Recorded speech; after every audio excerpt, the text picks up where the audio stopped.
दोस्तों आज हम जियोग्राफी का पहला लेक्चर रिकॉर्ड करने वाले हैं, ठीक है। और जो हमारा सोर्स रहेगा वो रहेगा एनसीईआरटीज़ बुक्स +1 एंड +2 की। और जितने भी इम्पोर्टेंट फैक्ट्स हैं जियोग्राफी के वो हम डिटेल में डिस्कस करेंगे, ठीक है। तो सबसे पहली बात कि जियोग्राफी क्या होती है। किसी भी सब्जेक्ट को शुरुआत करने से पहले आपको उसका मुआवजा पता होना चाहिए कि क्या है ये, ठीक है। भूगोल जो हमारे लैंडस्केप है, जिस धरती के ऊपर हम रहते हैं, जिस क्लाइमेट के नीचे हम रहते हैं, क्या कैसे ये सब चीज़ें बिहेव करती है, कैसे ये चीज़ें बनी हैं, एग्जिस्टेंस में आई है। तो हर एक चीज़ को हम बहुत ही सुंदरता से स्टडी करेंगे दोस्तों। तो पहला जो टॉपिक है वो है हमारा लोकेशन, इंडिया लोकेशन, ठीक है। कुछ ओवरव्यू कर लेते हैं पहले, ठीक है। जैसे कि हम कहीं पे रह रहे हैं, ठीक है, हमारी कोई लोकेशन होती है, ठीक है। तो कहां पर रह रहे हैं हम, जैसे कि आपको समझाया जाए तो एक यूनिवर्स है ये, ठीक है। ये एक ब्रह्मांड है। हम सबको पता है कि ब्रह्मांड एग्जिस्टेंस में बिग बैंग थ्योरी से सामने आया, बिग बैंग थ्योरी। और क्वेश्चन ये भी पूछा जाता है कि जो बिग बैंग हुआ था वो कितने वर्ष पहले हुआ था। वो हुआ था आपका लगभग 13.8 बिलियन साल पहले। एक क्वेश्चन आ चुका है कि जो एटम था वो बिहेव कर रहा था, ठीक है। फिर उसके बाद वो एक्सपेंशन आज भी जारी है।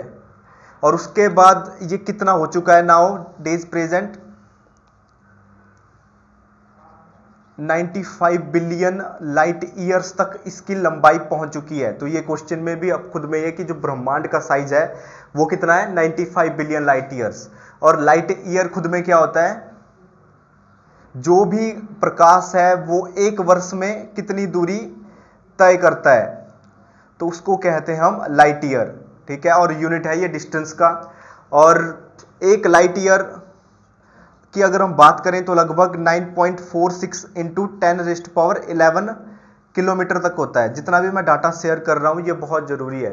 ये तो ओवरव्यू हो गया कि यूनिवर्स का। फिर यूनिवर्स के अंदर गैलेक्सीज हैं, सोच लो कितनी गैलेक्सीज हैं यूनिवर्स के अंदर, 100 बिलियन गैलेक्सी।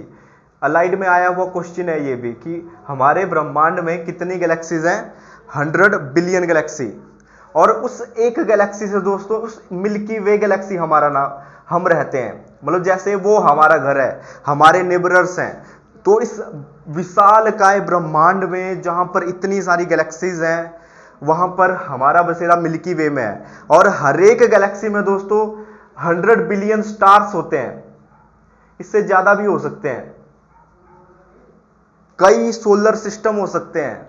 और उस एक सोलर सिस्टम पे हम रहते हैं, ठीक है, जिसमें सन मेन है, ठीक है, उसके रिवॉल्व प्लेनेट करते हैं और अर्थ पे हमारा बसेरा है। तो सोच लो हमारा एग्जिस्टेंस, हम कितने छोटे हैं और हम एक लाइफ में जी रहे हैं। खुद में ही एक जादू है ना, एक जादू से कम नहीं है ये। अगर हम इतने विशालकाय ब्रह्मांड की तुलना में अपना साइज देखेंगे तो वो निग्लिजिबल होगा, कुछ भी नहीं होगा।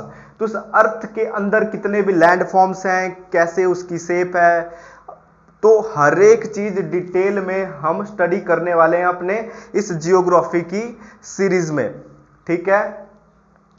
तो अगर मैं गैलेक्सी की बात करूं ना, तो पिछले साल एक एग्जाम में भी आया था, जो हमारी नेबरिंग गैलेक्सी है वो कौन है। हमारी जो नेबरिंग गैलेक्सी है वह एंड्रोमेडा। आप इन सब जो बातों को ढंग से नोट करेंगे ताकि आपके एग्जाम में कोई भी परेशानी आपको ना हो, ठीक है। और एंड्रोमेडा से यह भी सवाल पूछा जाता है कि एक डेड गैलेक्सी है, मतलब यह मर चुकी है, इसके अंदर जीवन नहीं है, किसी कारणवश कुछ भी होता है यूनिवर्स में, कोई भी अदर गैलेक्सी टकरा चुकी होगी इसके साथ और फिर मर गई है। और फिर एक डाटा ये भी है कि जो स्पीड है इस एंड्रोमेडा गैलेक्सी की, ये बहुत ही जल्दी मिल्की वे गैलेक्सी के साथ कई बिलियन साल बाद टकरा जाएगी। और जो नाम बनेगा फिर वो बनेगा मिल्कोड्रोमेडा, ठीक है। जब एंड्रोमेडा गैलेक्सी का मिलन मिल्की वे के साथ हो जाएगा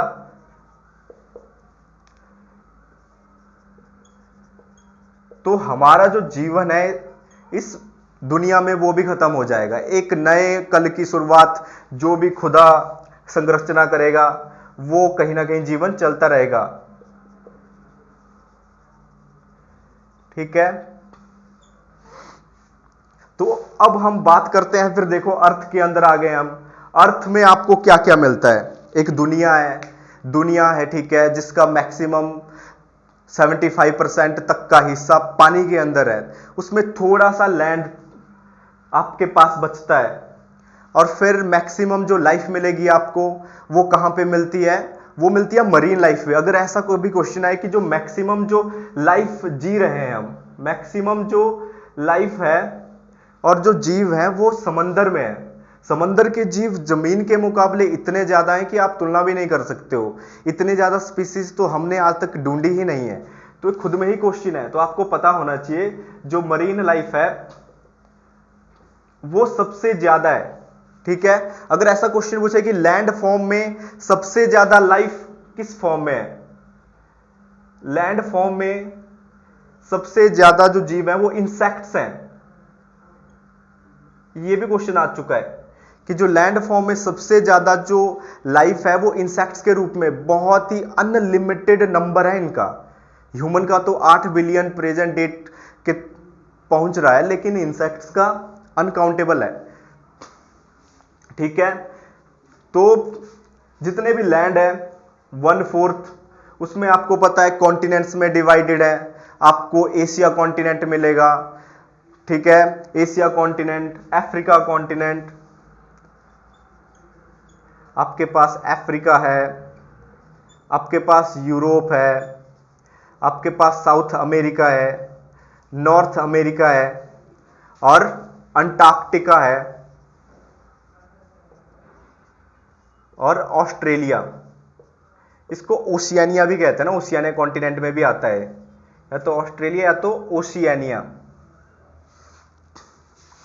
ठीक है, इन कॉन्टिनेंट्स में देखो जिंदगी पनप रही है, लोग अपनी जिंदगी व्यवहारिक, सामाजिक और पूरी तरह से निर्वाह कर रहे हैं। अगर देखा जाए तो एशिया कॉन्टिनेंट में आपके पास लगभग 48 कंट्रीज हैं। ठीक है, और उस एशिया के अंदर हम भारत में रह रहे हैं।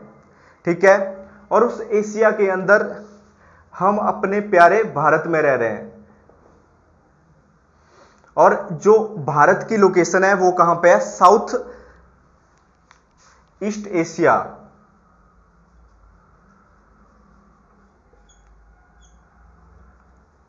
ठीक है, और इसकी लोकेशन भी ये है। देखो आपने कभी पढ़ा होगा कि जो कंट्रीज हैं, आप जो भारत का जो ये मैप है इसको कई बार इंडियन सब कॉन्टिनेंट भी कहते हैं। ऐसा क्यों है कि जो इसको इंडियन सब कॉन्टिनेंट कहते हैं? जो उसकी लोकेशन है ना, बेसिकली इंडियन सब कॉन्टिनेंट में आप भारत की ही बात नहीं कर रहे हो। आप जितनी भी कंट्रीज हैं 7-8, जैसे पाकिस्तान है, पाकिस्तान भी इंडियन सब कॉन्टिनेंट का पार्ट है, भूटान भी इसका पार्ट है, नेपाल इसका पार्ट है, ये बांग्लादेश इसका पार्ट है। ठीक है, तो ये सारी कंट्रीज इंडियन सब कॉन्टिनेंट के अंदर आती हैं। ठीक है, और फिर अगर हम बात करेंगे भारत के बाद, तो आपको पता होनी चाहिए कि भारत के थ्रू ट्रॉपिक ऑफ कैंसर गुजरती है, मेरिडियन गुजरता है। तो यहां पे पहले ट्रॉपिक और कैंसर क्या है, मेरिडियन क्या है, इसको डिटेल में स्टडी कर लेते हैं। पहले अपने जितने भी डाउट्स हैं उनका क्लियर होना पहले जरूरी है। जैसे हम सबको पता है, मैंने बताया कि ब्रह्मांड है, फिर कैसे उसमें अर्थ है, कई हजारों प्लैनेट्स हैं और फॉर्म में भी लाइफ एग्जिस्ट कर सकती है। और जो हमें पता है, जो अर्थ का साइज है वो गोलाकार नहीं है, वो अंडाकार है, इलिप्टिकल है। ठीक है, जो अर्थ का बिल्कुल सेंटर है इसको बोलते हैं इक्वेटर, जो भी 0 डिग्री पे ऊपर है। ठीक है, और फिर बात करते हैं फिर लैटिट्यूड्स की। लैटिट्यूड्स क्या है? जो भी नॉर्थ से साउथ तक जा रहे हैं, जैसे कि ये सारी लाइंस जा रही हैं, आप ऐसे कर सकते हो ना, जैसे ये लाइंस है सारी की सारी, जो नॉर्थ से साउथ तक चीजें जाती है वो हो गए आपके ये सारे के सारे लैटिट्यूड्स। लैटिट्यूड्स की जरूरत क्यों पड़ती है? और एक और वर्ड होता है लॉन्गिट्यूड, जो नॉर्थ से साउथ की तरफ मूव कर रहे हैं, ऐसे ऐसे ऐसे, अगर ऐसे, ठीक है, नीचे की तरफ पूरे अर्थ को ऐसे काउंटर कर रहे हैं, तो वो है लैटिट्यूड्स। और लॉन्गिट्यूड्स क्या है? जो ईस्ट टू वेस्ट जा रहे हैं, ऐसे यहां से ईस्ट से वेस्ट की तरफ मूव कर रहे हैं, वो है लॉन्गिट्यूड्स। ठीक है। अब लैटिट्यूड्स और लॉन्गिट्यूड्स जहां पे भी क्रॉस करेंगे तो आपकी एक लोकेशन मिल जाएगी जिसको जीपीएस फॉलो करते हैं। ठीक है। और जीपीएस की फुल फॉर्म क्या है? ये भी पूछा गया, अलाइड में क्वेश्चन है 2018-19 में। Global positioning system, global positioning system. तो लॉन्गिट्यूड और लॉटिट्यूड्स इतने ज्यादा जरूरी होते हैं किसी भी स्थान की एग्जैक्ट लोकेशन निकालने के लिए। आपको पता लग सकता है कि ये इंसान या ये फॉरेस्ट या कोई भी चीज यहां पर लोकेट कर रही है। और फिर उसके बाद एक और अर्थ बनाते हैं हमारी पृथ्वी मां। ये मैंने आपको इक्वेटर बताया। यहां से मूव करोगे आप 23.5 डिग्री नॉर्थ, तो इसको बोलते हैं ट्रॉपिक ऑफ कैंसर। और थोड़ा सा ऊपर जाओगे 66.67 डिग्री नॉर्थ, तो ये है लाइन ऑफ कैप्रिकॉर्न। ठीक है। यही साउथ की तरफ जाओगे तो सेम है। ठीक है। ये कैंसर वाली लाइन है 23.5 डिग्री साउथ, और इसके नीचे कैप्रिकॉर्न वाली लाइन है 66.67 डिग्री साउथ। और ये जो ऊपर वाला एरिया रह गया ना, ये सारा के सारा नॉर्थ पोल है, जहां पर बहुत ठंड होती है। और ये वाला सारा साउथ पोल है। ये जो रीजन है मैक्सिमम बर्फ से ढके हुए होते हैं, क्योंकि यहां पर सनलाइट नहीं जाती है। जब हम क्लाइमेट और फंडामेंटल ज्योग्राफी को स्टार्ट करेंगे तो अच्छे से स्टडी करेंगे इन सब चीजों के बारे में। अगर मैं आपको बताता चलूं कि जो ट्रॉपिक ऑफ कैंसर है वो भारत के 8 स्टेट से गुजरती है। 8 स्टेट से ट्रॉपिक ऑफ कैंसर गुजरती है। और दुनिया की अगर बात करेंगे, दुनिया में 16 कंट्रीज से गुजरती है दोस्तों, 16 कंट्रीज से tropic of cancer. 3 continents, 6 water bodies, इन सब से ट्रॉपिक ऑफ कैंसर गुजरती है। जैसे अगर भारत की बात करें तो स्टार्ट गुजरात से हो गया। देखो गुजरात से जा रही है। ठीक है। एक स्टेट गुजरात हो गया, मध्य प्रदेश हो गया, राजस्थान हो गया, छत्तीसगढ़ हो गया, झारखंड हो गया, आपका वेस्ट बंगाल हो गया, त्रिपुरा और मिजोरम। इन सब स्टेट से ट्रॉपिक ऑफ कैंसर गुजरती है। तो आपको अच्छे से इनके नाम पता होने चाहिए। ठीक है। और फिर अगर बात करें, जैसे कि मैंने बताया ना कि यहां पे ट्रॉपिक ऑफ कैंसर है, ये ट्रॉपिक ऑफ कैप्रिकॉर्न है, तो इस सेंटर वाला पार्ट भी होता है जिसे हम प्राइम मेरिडियन कहते हैं, जो अर्थ को 2 भागों में डिवाइड करता है। ये मेजॉरली जो इंग्लैंड का ग्रीनविच है ना, यहां से स्टार्ट होता है ग्रीनविच लाइन। और जो ग्रीनविच जगह है इसी को इंटरनेशनल टाइम स्टैंडर्ड भी कहते हैं। ठीक है। जो ग्रीनविच वाली लाइन है, और भारत का जो यहां पे जो प्राइम मेरिडियन रखा हुआ है गवर्नमेंट ने, वो 82 डिग्री 30 मिनट ईस्ट है। ये आपको पोजीशनिंग पता होनी चाहिए, 82 डिग्री 30 मिनट ईस्ट। और लगभग 5 स्टेट से गुजरता है दोस्तों, ये 5 स्टेट से। आपको उन स्टेट्स के नाम भी पता होने चाहिए। जैसे सबको पता है यहाँ पे उत्तर प्रदेश है, ठीक है, उत्तर प्रदेश के बाद छत्तीसगढ़ आ गया, छत्तीसगढ़, उड़ीसा, झारखंड, ठीक है, तो इन सब स्टेट से गुजरता है ये।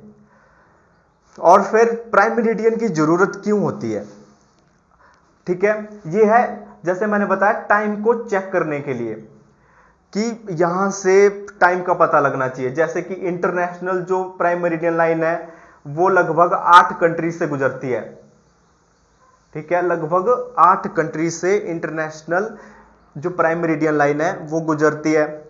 और अगर भारत के समय की बात करें और जो इंटरनेशनल जो यहां पे प्राइम मेरिडियन है, तो भारत का समय ग्रीनविच के मुकाबले 5.5 घंटे पीछे है।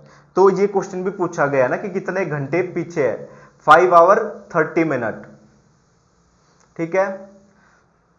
तो समय होता कैसे है, सूरज की किरणें पड़ती हैं अलग अलग जगह पे, अलग अलग जगह पे अलग अलग टाइम होता है। जैसे भारत का जो टाइम जोन है वो सिर्फ एक है। जरा सोचो इतना बड़ा भारत है हमारे पास, अगर आप भारत का साइज देखोगे यहां पे तो लगभग 3214 किलोमीटर तक आपको इसकी लंबाई मिलेगी, चौड़ाई आपको 2933 किलोमीटर तक मिलेगी। तो जरा सोचो सूरज का जो प्रकाश है वो यूनिफॉर्म तो नहीं होगा ना कि एक पॉइंट पे एक ही जगह पे गिर गया।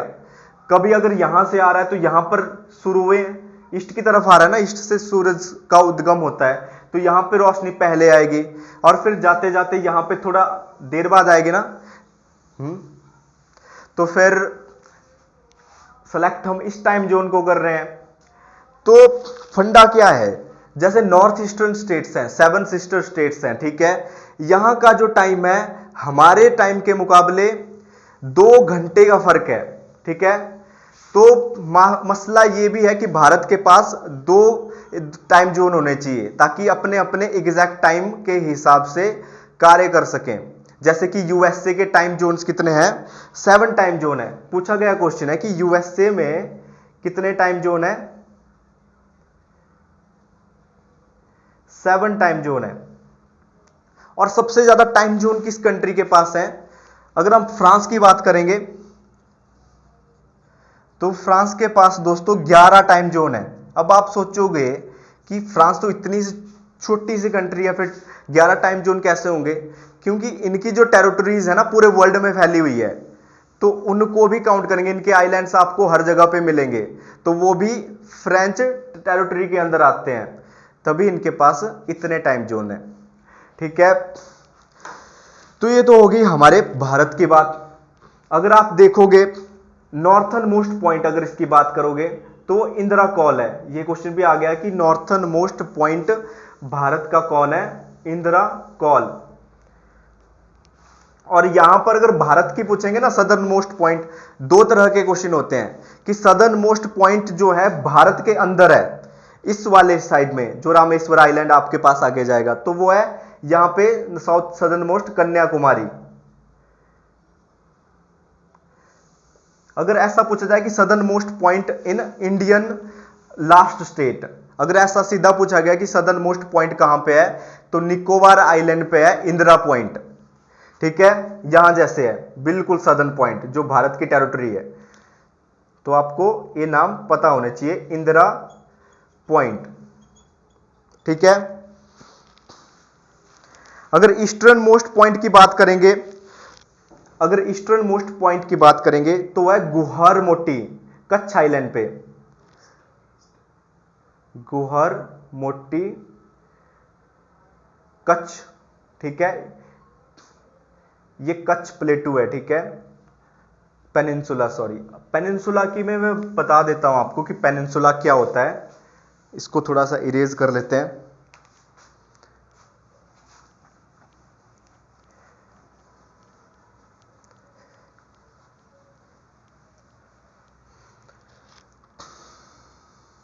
देखो जैसे ये वाला पॉइंट है, अगर कोई भी ऐसी लैंड फॉर्म्स जो तीन तरफ से पानी से घिरा हुआ है, अगर कोई भी लैंड फॉर्म्स तीन तरफ से पानी से घिरा हुआ है तो उस चीज को बोलते हैं हम पेनिनसुला। ठीक है, सिंपल सा क्वेश्चन आ जाता है किसी भी एग्जाम में कि पेनिनसुला क्या होता है।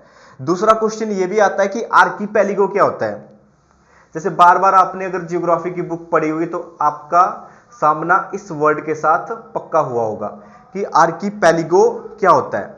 देखो बात तो होती है आइलैंड्स की, पर आइलैंड थोड़ी ना एक पूरा की पूरा बड़ा ही होता है। आइलैंड के अंदर इतने सारे छोटे छोटे आइलैंड भी होते हैं, ग्रुप ऑफ आइलैंड्स।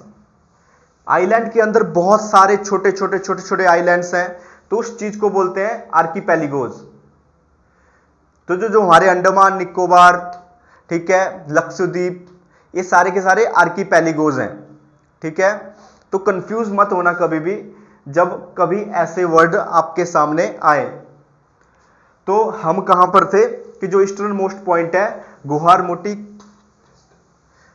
हाँ वेस्टर्न मोस्ट पॉइंट है, ठीक है, सॉरी वेस्टर्न मोस्ट पॉइंट है, और जो ईस्टर्न मोस्ट है वो अरुणाचल प्रदेश में है, की बिथु अंजौ डिस्ट्रिक्ट में है, अंजौ डिस्ट्रिक्ट ऑफ अरुणाचल प्रदेश। तो आपको छोटी छोटी छोटी माइनर डिटेल पता होनी चाहिए। जैसे कि भारत के बारे में अगर मोर बात करें, इसके लोकेशन के बारे में, तो आपको पता होना चाहिए भारत दुनिया का 7th लार्जेस्ट देश है। भारत जो है वो दुनिया का 7th मोस्ट लैंड मास के हिसाब से, एरिया हमारा वो 7th है, 3.28 मिलियन स्क्वायर किलोमीटर। ठीक है, इतना एरिया है हमारे पास, 3.28 मिलियन स्क्वायर किलोमीटर, और दुनिया का 2.4% लैंड मास हमारे पास है। देखो आप कोई परसेंटेज का डाटा या छोटा छोटा डाटा आपके मेंस के पेपर को और अच्छा बना सकता है। अगर दुनिया में भारत की जो रैंक है वो 7th नंबर पे आ रही है, तो आपको पता होना चाहिए बाकी 6 कंट्रीज कौन है। फिर आपको ऐसा कंपेयर करने के लिए आ सकता है, क्रोनोलॉजिकल प्रीलिम्स में क्वेश्चन बनाया जा सकता है ना। तो पहले पे सबको पता है रसिया है, बहुत बड़ा देश है रसिया। फिर आपका कनाडा हो गया, फिर आपका चाइना है, फिर यूनाइटेड स्टेट्स है। तो इस हिसाब से रैंकिंग गोज ऑन। फिर ऑस्ट्रेलिया है, ब्राजील है, फिर इंडिया है, फिर अर्जेंटीना है, कजाकिस्तान है, अल्जीरिया है। तो आपको ऐसी छोटी छोटी बातें हमेशा याद होनी चाहिए ताकि आप कभी भी कंफ्यूज ना करें। और फिर ऐसे ही ओवरव्यू देखें हम कि जो भारत का जो साइज है, देखो इतना बड़ा है ना। मैंने अब बताया कि 3214 किलोमीटर यहां से यहां तक है और 2033 किलोमीटर यहां तक है। तो कोस्टल एरिया की भी बात होती है, कोस्टल एरिया की भी बात यहां पर होती है। जो भारत की जो कोस्ट लाइन है ना, यहां तक सारी है, ठीक है, वो है लगभग 6100 किलोमीटर। और अगर टोटल कोस्ट लाइन की बात करेंगे तो वह है 7517 किलोमीटर। अब हम काउंट करेंगे आइलैंड जो हमारे आर्किपेलिगोज हैं, ठीक है, जितने भी अंडमान निकोबार और अरेबियन सी में हैं। अगर टोटल कोस्ट लाइन की बात करेंगे तो 7517 किलोमीटर कोस्ट लाइन है हमारी, और सबसे ज्यादा कोस्टल एरिया है गुजरात के पास। ठीक है, तो ये छोटी छोटी चीजें आपको बहुत आगे लेके जा सकती हैं। जैसे कि सिंपल सा क्वेश्चन होता है कि भारत के जो नेबर है, अगर हम रह रहे हैं अपने घर में, तो हमारे पड़ोसी मुल्क भी तो होंगे ना। तो हमारे पड़ोसी मुल्क का हमें थोड़ा थोड़ा पता होना चाहिए। जैसे कि यहां पे पाकिस्तान है, ठीक है, डिस्प्यूटेड एरिया है अफगानिस्तान, हम भारतीय हैं तो हम अफगानिस्तान को मानते हैं, लेकिन इंटरनेशनली ये लाइन डिस्प्यूटेड है। एक्चुअल में जो 106 किलोमीटर का बॉर्डर है वो डिस्प्यूटेड एरिया है, ठीक है। और फिर सबको पता है यहां पे चाइना है, यहां पे चीन है, या फिर तिब्बत कह सकते हैं हम, चीन ने इलीगली हथिया के रखा हुआ है। और यहां पे नेपाल है, ठीक है। और फिर भूटान है, यहां पर म्यांमार है। म्यांमार का पुराना नाम भी पूछा गया पेपर में कि म्यांमार का जो पुराना नाम है वो क्या था, बर्मा। देखो हमसे जितना डिस्कस हो सकता है हम सारे ही डिटेल बहुत ही अच्छे से डिस्कस करेंगे। और फिर यहां पर बांग्लादेश है, ठीक है। वाटर बॉडीज भी हमारे नेबरर्स होते हैं, ये तो चिपके हुए हैं हमारे देश के साथ। सबसे लंबा बॉर्डर किसके साथ है, बांग्लादेश के साथ, 4096 किलोमीटर का। और दूसरे नंबर पे चाइना है फिर, ठीक है। और उसके बाद पाकिस्तान के साथ है। इस साइड बे ऑफ बंगाल है। अगर इस साइड देखोगे, आप सभी ने मैप देखा होगा ना कि बे ऑफ बंगाल, और इस साइड क्या है, अरब सागर, ये अरब सागर। और भी हमारे नेबरर है, जैसे कि आइलैंड नेशन भी हमारे नेबरर होते हैं। ये श्रीलंका है, ठीक है। श्रीलंका का पुराना नाम भी पेपर में पूछा गया है, ठीक है। श्रीलंका का जो पुराना ओल्ड नेम है वो क्या था, सीलोन, सीलोन। और यहां पे जो पाक स्ट्रेट है ये विभाजित करती है हमें, तो पाक स्ट्रेट किसके बीच में है, इंडिया के जो तमिलनाडु डिस्ट्रिक्ट है और श्रीलंका के बीच के पार्ट है, तो आपको पता होना चाहिए। यहां पे मालदीव्स हैं, वो भी हमारे नेबरर्स हैं, ठीक है। तो ये छोटी छोटी माइनर डिटेल हमारे बहुत ही काम की होती है। और फिर लोकेशन के बारे में और बेसिक जानकारी हमने बहुत अच्छे से डिटेल में स्टडी करी है। अगले लेक्चर में हम कैरी करेंगे जितने भी इंडियन फिजियोग्राफी है, ठीक है।